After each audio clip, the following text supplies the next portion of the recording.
Kafshët më të vjetra në botë. Në 1. Krokodilet.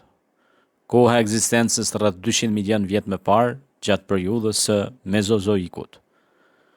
Përshkrimi. Krokodilet janë ndër kafshët më të lashta të gjalla që kanë arritur të mbijetojnë masivisht gjatë ndryshimeve të shumta gjeologjike dhe klimatike.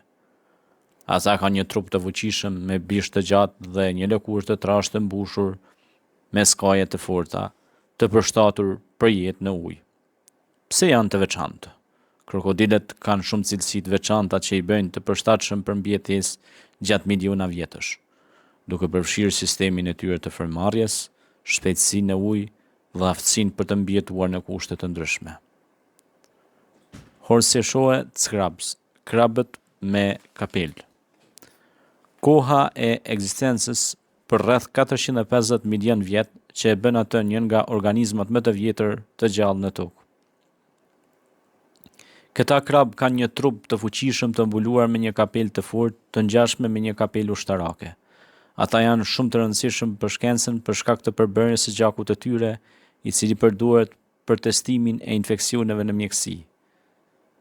Edhe pse janë quajtur krabë, ata nuk janë të vërtetë krabë, por kanë një linjë evolucioni shumë të lashtë që shkon prapa mbi 450 milion vjet.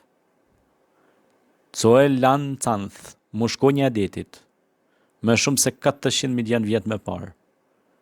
Këta peshkaqej të rrallë kanë shpesh të quajtur guri i gjallë, sepse janë ndër organizmat më të lashtë që kanë mbijetuar deri më sot. Ata janë peshq që jetojnë në thellësitë e mëdha të oqeaneve dhe kanë një trup të fuqishëm dhe bishë të gjatë. Ata u konsideruan të zhdukur për më shumë se 70 milion vjet derisa u gjenden në vitin 1938 në Afrikën e Jugut. Kafshët e lashta të primatëve. Disa primat përfshirë njerëzit e parë kanë rrënjë që shkojnë mbi 6-7 milion vjet më parë. Primatët si orangutanset, gorillat dhe primatët tjerë kanë një linjë të gjatë të evolucionit që lidhet me të parët e tyre të lashtë. Ata janë ndër kafshët më të afërta me njeriun dhe kanë evoluar gjatë shumë periudhave të ndryshme gjeologjike. Këto kafshë dhe shumë të tjera janë dëshmi të fuqisë së adaptimit dhe mbijetesës së organizmave në tokë gjatë miliona dhe miliona vjetësh.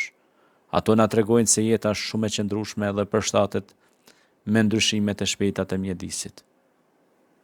Andaj, nëse ne i hulumtojmë më shumë këto dhe përpiqemi të gjejmë fakte sa më shumë nga fosilet, ne do ta kuptojmë se sa e lashtë është kjo tokë dhe sa të lashta janë edhe kafshët që kanë jetuar në habitatin e kësaj tokë.